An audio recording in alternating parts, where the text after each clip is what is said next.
Hello दोस्त, कैसे हैं आप सब। उम्मीद करते हैं ठीक होंगे और आपकी पढ़ाई बायोलॉजी विद मनीष कुमार के साथ चैनल के साथ बेहतरीन ढंग से चल रही होगी। दोस्त, हम लोगों के इस चैनल पे आपको 12th के होल बायोलॉजी का बेहतरीन सॉल्यूशन नोट के साथ दिया जा रहा है। आपसे विनती है कि आप जरूर चैनल्स के प्लेलिस्ट को खोल के सारे लेक्चर्स को देखें और साथ में डिस्क्रिप्शन बॉक्स में आपको नोट्स भी अवेलेबल मिलेंगे जो आपकी तैयारी को और बेहतरीन बनाने में मदद करेगी। यहां हम लोग इससे पहले आज हम लोग एक नया चैप्टर शुरू करेंगे, बायोडायवर्सिटी एंड कंजर्वेशन। दौर चल रहा इकोसिस्टम यूनिट का।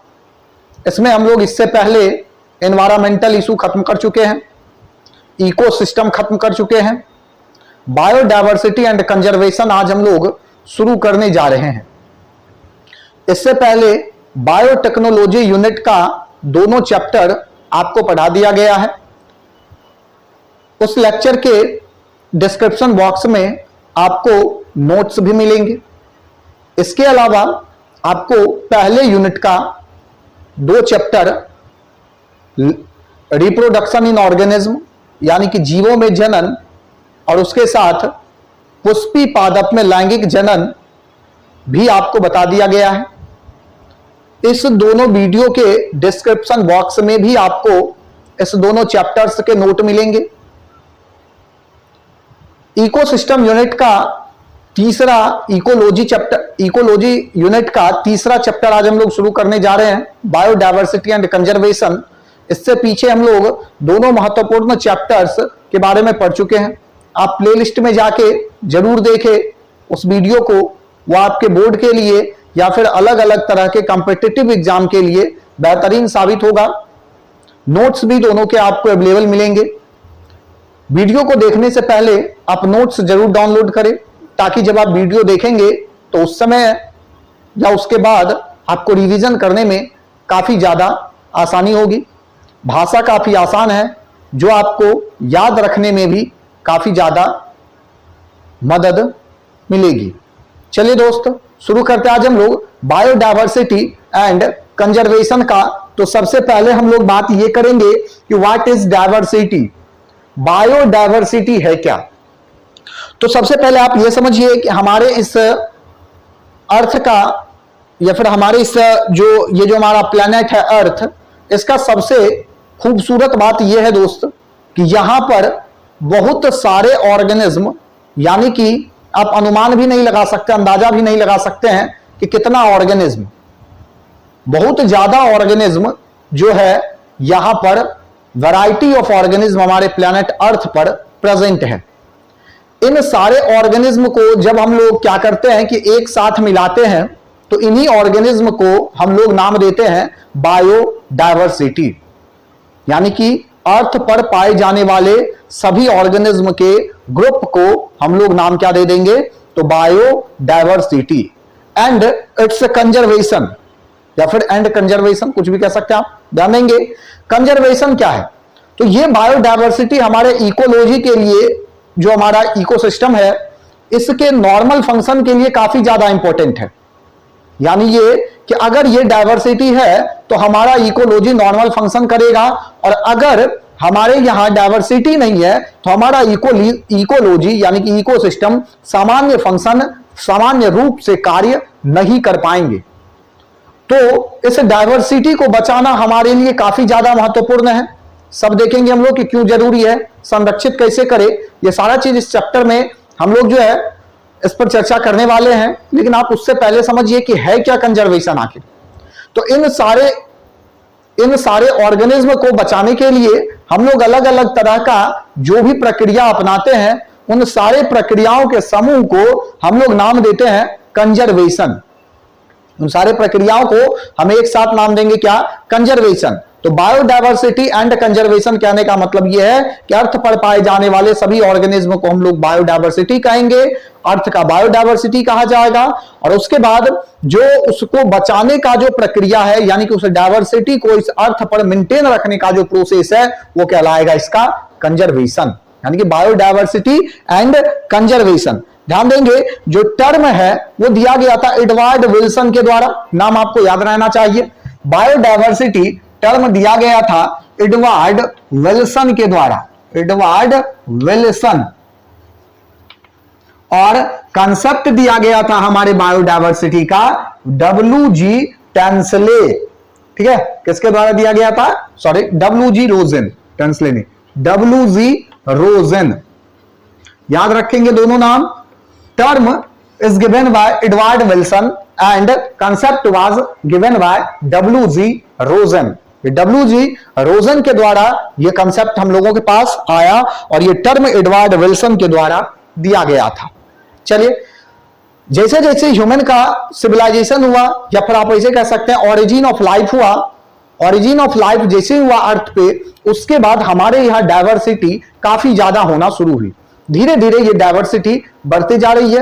कुछ ऑर्गेनिज्म, कुछ न्यू ऑर्गेनिज्म का इंट्रोडक्शन भी हो रहा है हम लोगों के साथ, और कुछ पुराने जो ऑर्गेनिज्म है उसको हम लोग खत्म भी करते जा रहे हैं, चाहे वो ह्यूमन एक्टिविटी हो या फिर चाहे नेचुरल एक्टिविटी। कुछ एक्टिविटी ऐसे हैं जो हमारे डायवर्सिटी को खत्म करते जा रहे हैं। तो दोनों चीजों के बारे में हम लोग यहां देखेंगे कि बायोडायवर्सिटी के खत्म होने का कारण क्या है और बायोडायवर्सिटी को बचाने का तरीका हम लोगों के पास क्या क्या है। सबसे पहले, इससे पहले हम लोग देखेंगे levels of biodiversity. Levels of biodiversity,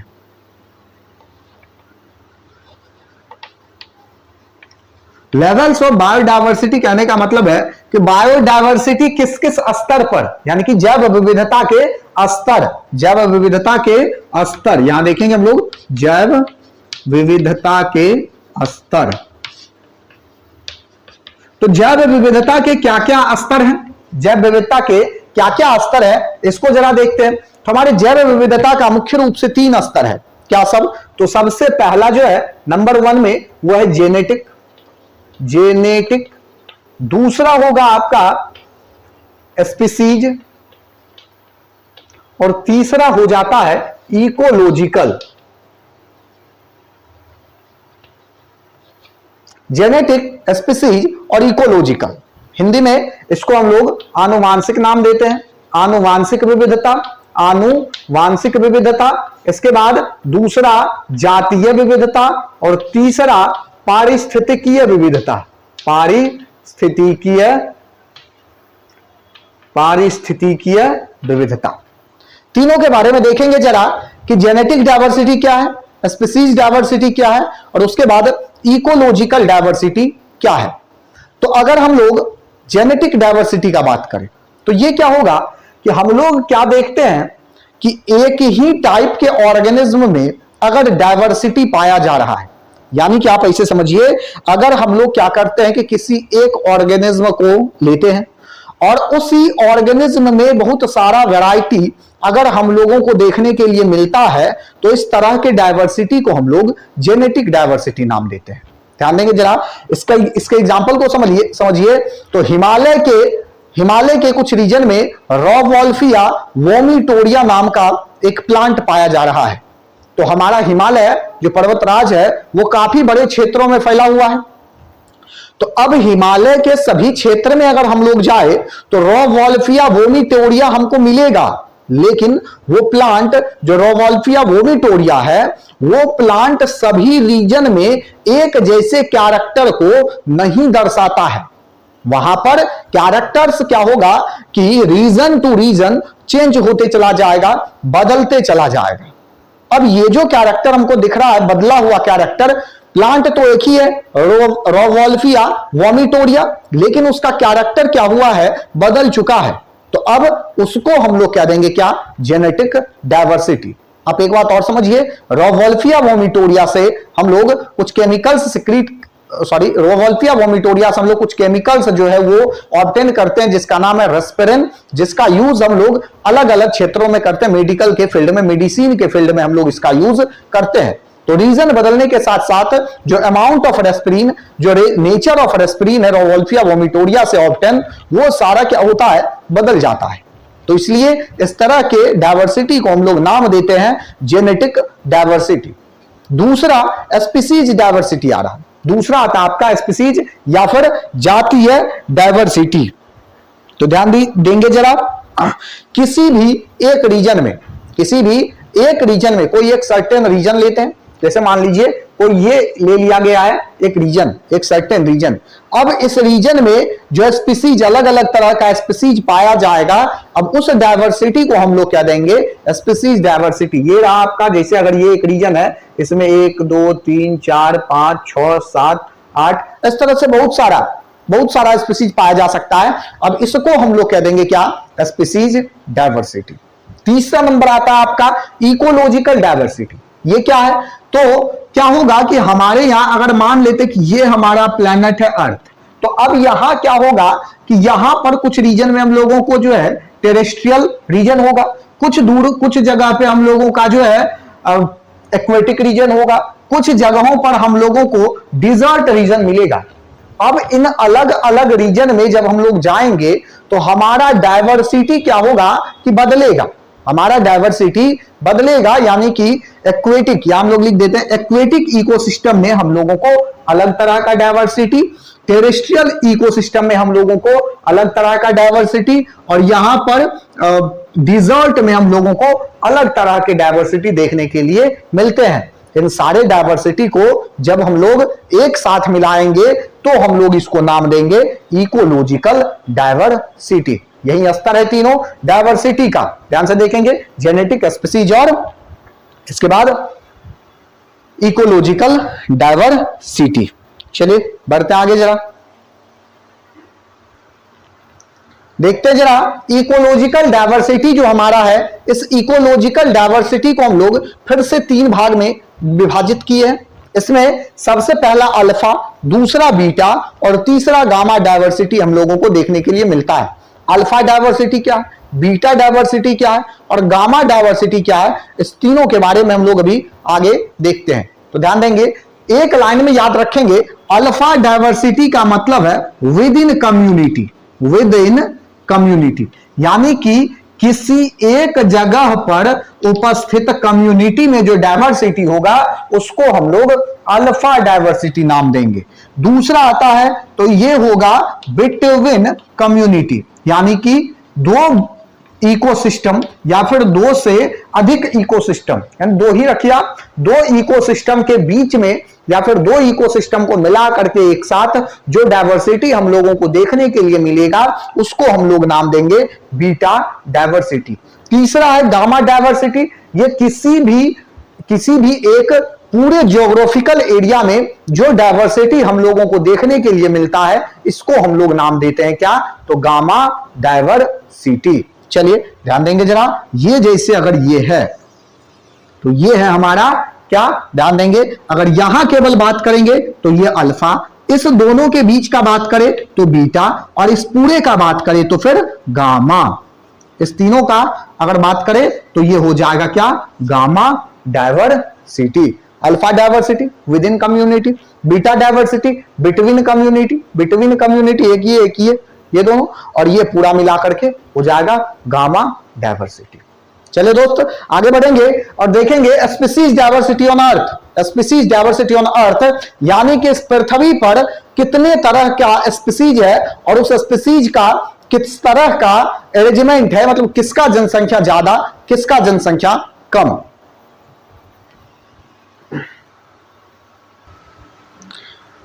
चलिए दोस्त देखते जरा स्पीसीज डायवर्सिटी ऑन अर्थ, पृथ्वी पर जैव विविधता का किस तरह से प्रसार है उसको देखिए जरा। ये कुछ डायग्राम यहां आपको दिखाया गया है।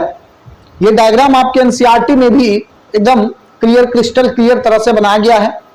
आप उसको ध्यान देंगे, इस डायग्राम को भी उसी तरह से बनाया गया है, एज इट इज वहीं से लिया गया है, जिसमें ये इनवर्टिब्रेट दिखाया गया है, ये आपको वर्टिब्रेट दिखाया गया है और ये जो डायग्राम आपको दिख रहा है ये प्लांट का है।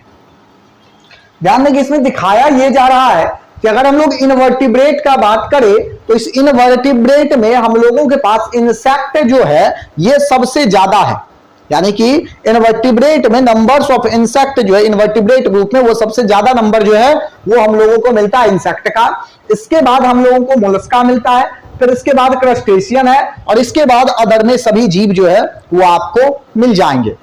अब इधर आइए जरा वर्टिब्रेट का अगर हम लोग बात करें तो यहां आपको जो है वर्टिब्रेट में सबसे ज्यादा आपको फिश देखने के लिए मिलता है, मछली आपको सबसे ज्यादा देखने के लिए मिलता है। इसके बाद आपको मैमल्स, फिर एम्फीबियंस, फिर बर्ड्स और फिर जो है रेप्टाइल्स देखने के लिए मिलेगा। ये वहां एनसीईआरटी से एज इट इज लिया गया है, आपको ध्यान दे करके देखना है। कभी कभी आपसे ये सीधा डायग्राम दे करके आपसे पूछा जा सकता है दोस्त कि यहां पर कौन सा चीज होगा। जैसे अगर मान लीजिए कि यहां सारा कुछ मिल जाए आपको और यहां से ये हटा दिया, फिर हटा दिया और आपसे क्वेश्चन पूछ लिया जाएगा कि यहां कौन सा ऑर्गेनिज्म होगा, तो आपका जवाब होना चाहिए कि सर यहां जो है ना यहां फिश होगा।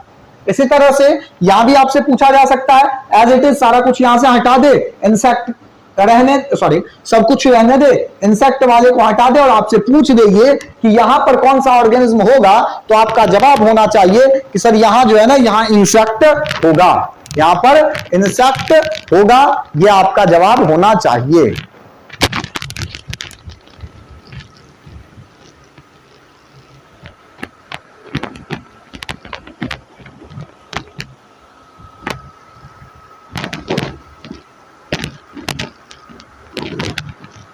चलिए बढ़ते अब हम लोग यहां से जरा सा आगे और तीसरे नंबर पे आते हैं प्लांट पे। प्लांट जो आपका है यहां देखेंगे अगर तो इस प्लांट में हम लोगों को जो है सबसे ज्यादा देखने के लिए मिलता है फंगी और एंजियोस्पर्म। इसमें से दोनों में से आप डिफरेंशिएट नहीं कर सकते हैं कि कौन सा ऑर्गेनिज्म ज्यादा है, चाहे एल्गी या फिर एंजियोस्पर्म। इस दोनों में से दोनों लगभग बराबर इस अर्थ पर प्रेजेंट है। अब यहां पर इसके बाद आपको देखना है फर्न है, मोसेस है, फिर एल्गी है, फिर एल्गी है और उसके बाद जो है लाइकेंस है। ये सारा चीज आपको देखने के लिए मिलेगा। इसी तरह से डायवर्सिटी आपको देखने के लिए मिलता है। अगर आप टोटल बात करें, टोटल बायोडायवर्सिटी कितना है, तो हम आपको चैप्टर के शुरुआत में ही कह दिए हैं कि हम लोगों के पास कोई क्लियर आइडिया नहीं है कि कितना ऑर्गेनिज्म हमारे अर्थ पर प्रेजेंट है। अलग अलग समय पे अलग अलग तरह के साइंटिस्ट के द्वारा क्या किया गया, अलग अलग तरह के खोजकर्ता के द्वारा नंबर ऑफ ऑर्गेनिज्म जो है वो बताया गया, लेकिन सारा वैरी करता है। हम लोग एक अनुमान के अनुसार ये मान लेते हैं कि हमारे अर्थ पर 20 से लेकर के यानी कि 20 से लेकर के 50 मिलियंस ऑफ ऑर्गेनिज्म जो है ये यहां क्या है प्रेजेंट है। हम लोग क्लास 11th के फर्स्ट चैप्टर लिविंग वर्ल्ड में पढ़े हैं जरा सा कि 1.7 to 1.8 millions of species are present on earth. This total number of organisms is called biodiversity of our earth. तो यहां पर हम लोग 1.7 to 1.8 ये रॉबर्ट मेयर के अनुसार था। कुछ शोध ये भी बताया कि 20 से 50 मिलियंस है, कुछ और बता रहा है। तो इस तरह से ये वैरी करता है। हम लोगों के पास कोई भी क्लियर आइडिया नहीं है, लेकिन हाँ दोस्त ये हमारे पास आइडिया जरूर है कि हमारे इस अर्थ पर 70% जो है वो एनिमल्स है, 20% प्लांट है और बाकी 10% में जो है अदर जो भी ऑर्गेनिज्म बचा है वो सारा ऑर्गेनिज्म केवल उसी 10% में है। तो ये आपको याद रखना है। टोटल नंबर ऑफ जो स्पीसीज टोटल जो नंबर ऑफ स्पीसीज हमारे पास है उसका 70% एनिमल कवर करता है, 20% प्लांट कवर करता है। अगर आप वर्टिब्रेट में बात करते हैं तो यहां पर फिश 70%, यहां पर इनवर्टिब्रेट में अगर आप बात करते हैं तो इंसेक्ट 70% के आसपास आपको देखने के लिए मिलता है। यह भी टर्म आपको याद रखना है कि इनवर्टिब्रेट में इंसेक्ट सबसे ज्यादा है और वर्टिब्रेट में फिश सबसे ज्यादा है। और यहां पर प्लांट में अगर हम लोग आए तो हम लोगों को कोई क्लियर आइडिया नहीं है कि एंजियोस्पर्म हमारा ज्यादा है या फिर फंगी हमारा ज्यादा है। कोई भी ज्यादा हो सकता है। अगर ज्यादा कम भी है तो बहुत ज्यादा का अंतर जो है ये हम लोगों को देखने के लिए नहीं मिलता है। अब देखिए जरा डायवर्सिटी का आप एक बात और समझिए, अगर आप ज्योग्राफिक पर्पस से देखते हैं, ज्योग्राफिकल रीजन के हिसाब से देखते हैं, तो डायवर्सिटी का जो हम लोगों का अगर मान लेते कि ये हमारा अर्थ है, ये हमारा अर्थ है और ये हमारा रहा इक्वेटर, ये हमारा इक्वेटर रहा, तो इस इक्वेटर से जैसे जैसे हम लोग दूर जाते हैं वैसे वैसे हमारा जो डायवर्सिटी है वो डिक्रीज करते चला जाता है। ये आपको याद रखना है कि इस इक्वेटर से जैसे जैसे हम लोग दूर जाएंगे वैसे वैसे हम लोगों को नंबर ऑफ ऑर्गेनिज्म जो है वो क्या होता है, डिक्रीज करते हुए मिलता है। यहां से ऊपर बढ़िए आप या फिर यहां से नीचे आइए, कहीं पर भी आइए, आपको क्या होगा, आपका डायवर्सिटी जो है वो घटते हुए नजर आता है। चलिए बढ़ जाते हैं आगे, जरा कुछ हाइपोथेसिस है कि क्यों डायवर्सिटी जो है इस रीजन के बाद बढ़ता है, या सॉरी इक्वेटर के आसपास के रीजन में क्यों ज्यादा डायवर्सिटी है, या फिर पोल के तरफ जाने पे हम लोग को डायवर्सिटी घटते हुए क्यों मिलता है। या हम लोग ये भी समझते हैं, ये भी सुने होंगे आप कि टेम्परेट रेन फॉरेस्ट में या टेम्परेट जो रीजन है वहां पर क्या होगा, टेम्परेट एरिया में काफी ज्यादा जो है, टेम्परेट एरिया में बायोडायवर्सिटी कम क्यों है, और अदर जो हम लोग का दूसरा जो रीजन हम लोग का है उस रीजन में डायवर्सिटी अधिक क्यों है। लैटिट्यूडिनल ग्रेडियंट्स के हिसाब से अगर देखें तो क्या होता है कि हम लोग जैसे ही ट्रॉपिकल रेन फॉरेस्ट में पहुंचते हैं तो डायवर्सिटी अधिक है, और जैसे ही हम लोग देखते हैं आ जाते हैं कहां, आ जाता है टेम्परेट एरिया में, टेम्परेट रीजन में, तो हम लोगों को डायवर्सिटी कम मिलता है। तो कारण देखते हैं जरा, ट्रॉपिकल रेन फॉरेस्ट में क्यों ज्यादा है, तो ये कारण अगर हम लोग देख ले कि टेम्परेट रीजन में कम क्यों है, तो हम लोग को ये पता चल जाएगा कि हमारे ट्रॉपिकल रेन फॉरेस्ट में ज्यादा क्यों है। तो ध्यान दीजिए, पहला हाइपोथेसिस का पहला थियरी ये है कि क्या होता है कि पहले यानी कि पीछे के समय में, पास्ट में क्या हुआ था कि जो टेम्परेट रीजन है वहां काफी अधिक ग्लेशिएशन हुआ है, वहां ग्लेशिएशन क्या हुआ है, काफी अधिक हुआ है, और उस ग्लेशिएशन के कारण क्या होता है कि बर्फ पिघल करके जब समुद्री स्तर बढ़ती है तो बाढ़ आने की संभावना काफी अधिक होती है, जिसके कारण वहां क्या हुआ, जीव उस बाढ़ के कारण खत्म हो चुका है या खत्म हो गया था, तो फिर से वहां डायवर्सिटी को इंक्रीज करने में काफी अधिक समय लगा, और यहां हम लोगों को क्या हुआ कि डायवर्सिटी कम देखने के लिए मिलता है। दूसरा रीजन यह है कि किसी भी तरह का जो दूसरा कारण यह है ट्रॉपिकल रेन फॉरेस्ट में अधिक होने का कि किसी भी तरह का डिस्टरबेंस वहां नहीं मिलता है, लेकिन जो जो टेम्परेट रीजन है वहां पर आपको डिस्टरबेंस काफी अधिक मिलता है, इसलिए भी क्या होगा कि आपका जो डायवर्सिटी है वो काफी कम होता है। तीसरा यह है कि जो टेम्परेट रेन फॉरेस्ट है वहां सोलर एनर्जी सीधा आता है, और सीधा सोलर एनर्जी आने के कारण प्रोडक्टिविटी अधिक है, और हम लोग को पता है कि अगर किसी ऑर्गेनिज्म को किसी एक जगह पर खाने के लिए बेहतर ढंग से मिल रहा, फूड शेल्टर उसके लिए बेहतर है, तो वो क्या होगा कि कहीं और से माइग्रेट करके वहां पहुंचेगा, ये पहले से तय होता है। चलिए दोस्त, तो ये हाइपोथेसिस है कुछ, इसको भी आप नोट कर लेंगे कि इसके बाद हम लोग आगे बढ़ते हैं। Species area relationship most important है बोर्ड के भी पॉइंट ऑफ व्यू से, और साथ के साथ आपके अलग अलग तरह के कॉम्पिटिटिव एग्जाम के भी पॉइंट ऑफ व्यू से स्पीसीज एरिया रिलेशनशिप काफी ज्यादा महत्वपूर्ण है। तो बढ़ते हैं आगे, देखते हैं जरा स्पीसीज एरिया रिलेशनशिप, जातीय क्षेत्र संबंध या जाति क्षेत्र संबंध।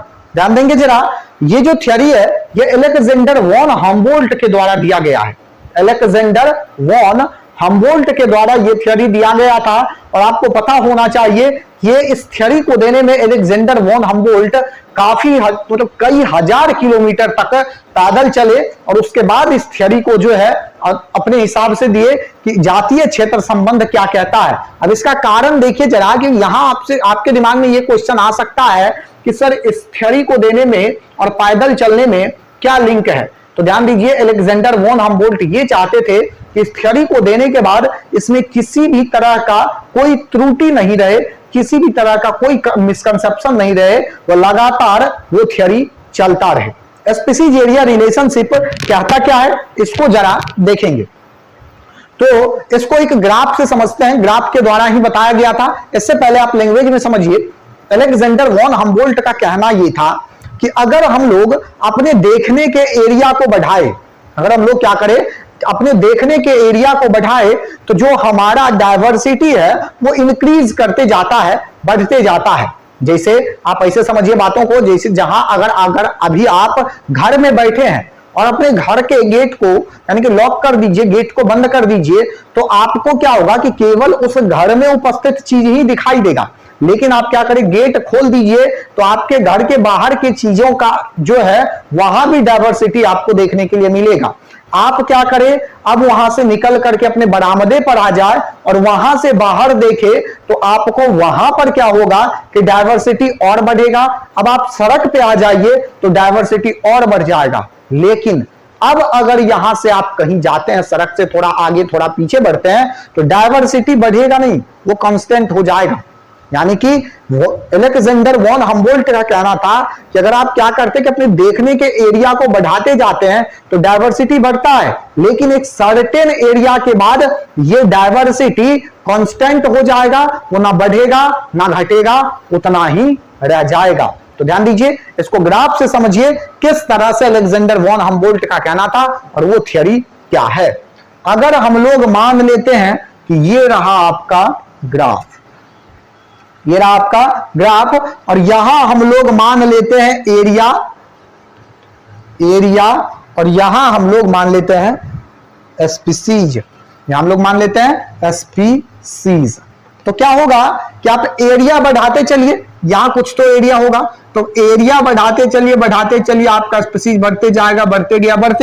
ठीक है, ध्यान दीजिए, यहां से एरिया बढ़ते गया, स्पीसीज आपका बढ़ते गया, लेकिन एक सर्टेन समय के बाद, सर्टेन दूरी के बाद जो आपका ये स्पीसीज का नंबर है, नंबर ऑफ स्पीसीज, ये क्या होगा, तो ये कांस्टेंट हो जाता है। इसको एक इक्वेशन के द्वारा जो है डिनोट किया गया है, जिसको हम लोग कहते हैं S बराबर CA स्क्वायर Z।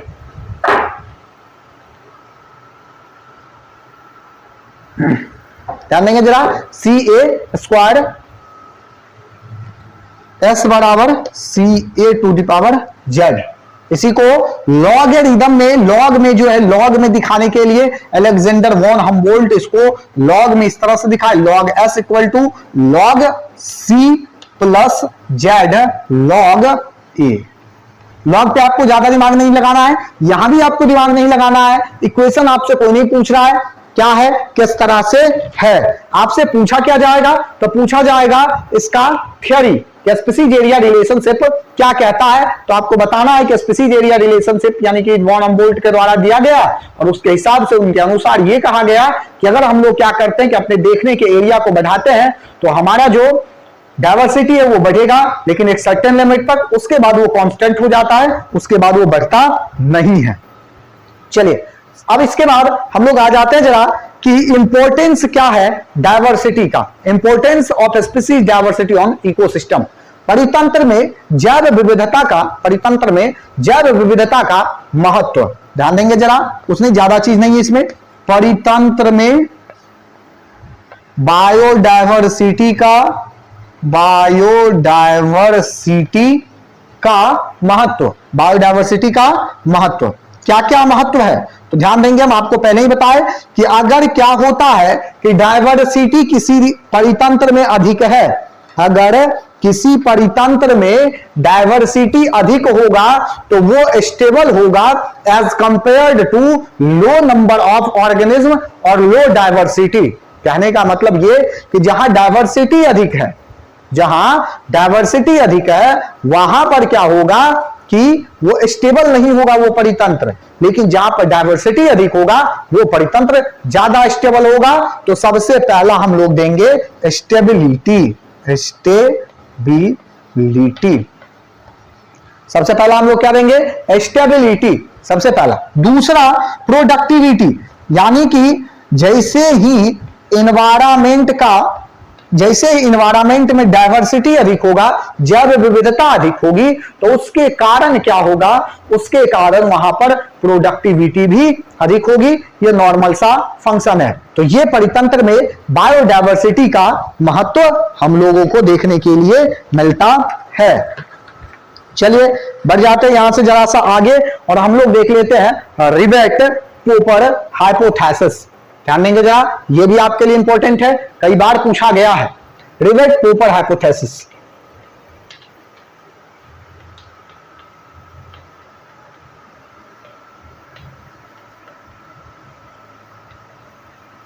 रिवेट पोपर हाइपोथेसिस, और इसको हम लोग पॉल इनहर्लिच हाइपोथेसिस भी कहते हैं, पॉल इनहर्लिच हाइपोथेसिस। ध्यान देंगे जरा, ये जो है क्या, ये क्या क्या रहा, तो पॉल इनहर्लिच के द्वारा ये दिया गया था, इसलिए हम लोग इसको पॉल इनहर्लिच हाइपोथेसिस के नाम से भी जानते हैं। रिवेट पोपर हाइपोथेसिस कहता क्या है, ध्यान से समझेंगे, कुछ ज्यादा चीज नहीं है। पॉल इनहर्लिच का कहना था कि ये जो हमारा इकोसिस्टम है ये एक एरोप्लेन की तरह है। ये अगर मान लेते हैं, पॉल इनहर्लिच का कहना था ये रहा आपका अगर इकोसिस्टम, ये रहा आपका अगर इकोसिस्टम, और ये रहा आपका डायवर्सिटी, इकोसिस्टम और डायवर्सिटी, या फिर स्पीसीज भी कह सकते हैं, कोई दिक्कत नहीं है। तो ये जो इकोसिस्टम है ये आपका एरोप्लेन है। पॉल इनहर्लिच का कहना था कि ये जो इकोसिस्टम है ये हमारा, ये क्या है, एरोप्लेन है, और ये जो डायवर्सिटी है ये इसका रिवेट है। रिवेट, रिवेट कहने का मतलब क्या, नट बोल्ट से है। ये जो है रिवेट जो है उसका मतलब है नट बोल्ट।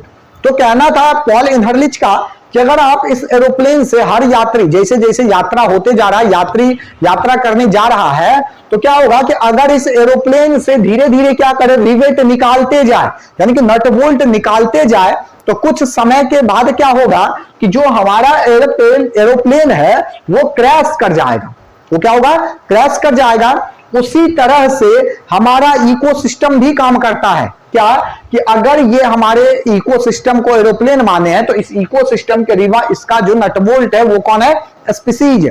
और धीरे धीरे अगर हम लोग स्पीसीज को हटा दे, खत्म कर दे, डायवर्सिटी को बर्बाद कर दे, तो हमारा जो इकोसिस्टम है ये कुछ समय के बाद क्या होगा, कुछ समय के बाद ये भी क्रैश कर जाएगा और वो इकोसिस्टम क्या होगा, खत्म हो जाएगा। यही है हमारा रिवेट पोपर हाइपोथेसिस और पॉल इनहर्लिच हाइपोथेसिस। ध्यान से समझे होंगे, उम्मीद करते हैं बेहतर ढंग से आपको समझ में आई होगी बात।